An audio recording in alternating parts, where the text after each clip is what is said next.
नमस्कार, संध्याच favourite recipe मध्ये आपलं स्वागत आहे। आज आपण मेथीचं थालीपीठ ते पण फक्त 5 मिनिटात कसं करायचं डायरेक्ट तव्यामध्ये थापून ते बघणार आहे। एकदम कुरकुरीत असं हे थालीपीठ होतं, तुम्ही आवाज देखील ऐकू शकता आणि खायलाही अप्रतिम लागतं। आता आपण मेथीच्या पराठ्यासाठी ज्या गोष्टी लागणार आहेत किंवा मेथीचं थालीपीठ आपण करणार आहे, इथं मी मेथी घेतली। मी एकच थालीपीठ मोठं लावणार आहे, त्यामुळे मी एवढी मेथी स्वच्छ धुवून घेतली। जिरे, नंतर लसूण, हिरवी मिरची, तुम्हाला जर आवश्यक वाटलं तर तुम्ही ह्याच्यात ओवा देखील ऍड करू शकता। आता आपण हे सगळं मिक्सरवरती बारीक करून घ्यायचं आहे, पाण्याचा वापर अजिबात करायचा नाही। मी आधी हे बारीक करून घेते। आता हे तुम्ही बघू शकता आपलं किती छान बारीक झाले। आपण पाण्याचा वापर अजिबात केला नाही, मेथी तर एकदम बारीक झाली आहे। आता आपल्या थालीपीठला जे पीठ लागणार आहे ते या प्रमाणात घ्यायचं। 1 वाटी तर मी ज्वारीचं घेतले, अर्ध्या वाटीला थोडंसं कमी गव्हाचं घेतलंय व त्याच्यापेक्षा कमी बेसनचं घेतलंय। आता आपण हे मिक्स करून घेऊया। ह्याच्यात तुम्ही बाजरीचं पण ऍड करू शकता, नसेल तर तांदळाचं ऍड करू शकता, नाहीतर फक्त बेसन आणि ज्वारीच्या पिठात देखील करू शकता। आता आपण याच्यामध्ये थोडीशी हळद टाकून घेऊया, थोडेसे तीळ टाकून घेऊया।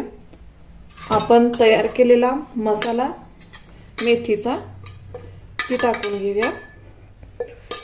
आता चवीनुसार मीठ टाकून घेऊया।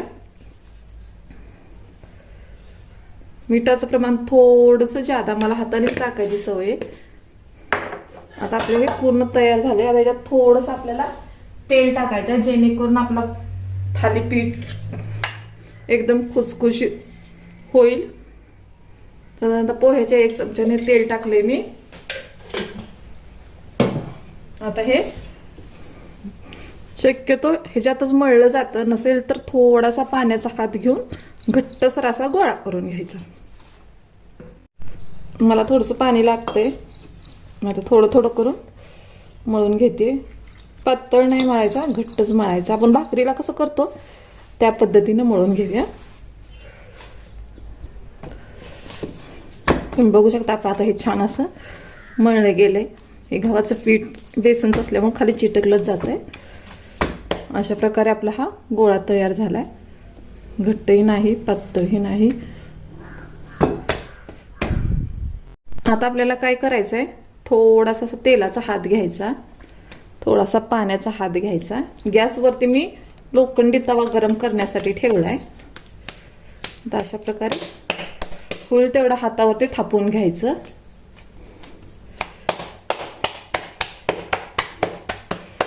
खूप छान आणि पटपट होतो। फक्त 5 मिनिटात हा मेथीचा पराठा होऊन जातो। आपला आता एवढा थापला गेलाय। थोडासा अजून तेलाचा हात घेऊन अशा प्रकारे थापून घ्यायचा। ही जाडसरच असते थालीपीठ म्हणजे थापून केलेलं। हे एकदम पौष्टिक आहे, लहान मुलांना देखील आवडेल। मिरचीचं प्रमाण तुम्ही कमी जादा करू शकता।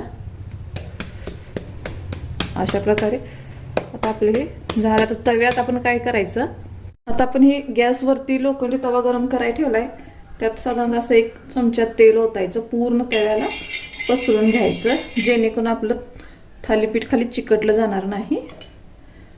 तुम्हाला जर असं होत नसेल तर गॅस एकदम कमी करा, तवा मीडियम गरम करा व आपण जे थालीपीठ केलंय ते ह्याच्यात असं हलक्या हाताने टाका व थोडासा पाण्याचा हात घेऊन अशा प्रकारे थापून घ्यायचं।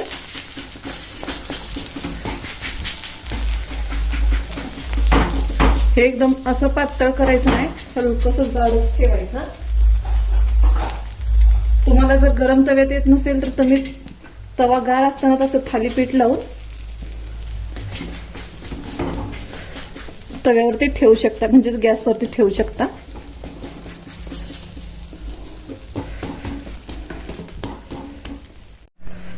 आता आपले थालीपीठ पूर्णपणे तयार झाले. आता आपण ह्याच्यावर अशी छिद्र पाडायची. हाताने शक्यतो पाडा, जेणेकरून तेल पूर्णपणे आत जातं. ज्यादा नाही पोळत, एवढं हे करायची गरज नाही. जर पोळत असेल तर तुम्ही चाकूच्या किंवा चमचेच्या साह्याने देखील पाडू शकता. झटकीपट होणार हे मेथीचं पराठा अतिशय खमंग लागतं. अशा प्रकारे मी आता छिद्र पाडले. वाटलं तर थोडंच असं खाली हे करून घ्यायचं. गॅस एकदम कमीच ठेवायचा. आता काय करायचं, साईडनं तेल सोडायचं आणि आपण जे छिद्र आहेत त्याच्यातने पण तेल सोडायचं व मीडियम गॅसवरती त्याला एक 5 मिनिटं छान असं वाफू द्यायचं. त्याच्यासाठी वरून झाकण ठेवायचं. आता एक 5 ते 7 मिनिट झालेत. आपण झाकण काढूया. तुम्ही बघू शकता का वरचा कलर ही छान असा बदललाय. वा, अजिबात हाताला चिटकत नाही. आता काय करायचं, आपल्याला हे पलटून घ्यायचं आहे. आता आपण पलटून घेऊया.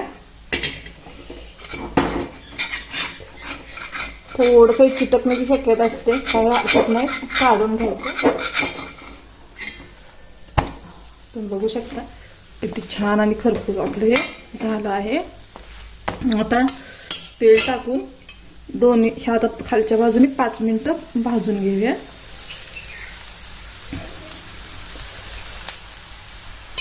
आता 5 मिनिट भाजून घेऊया. आता 5 मिनिट झाले.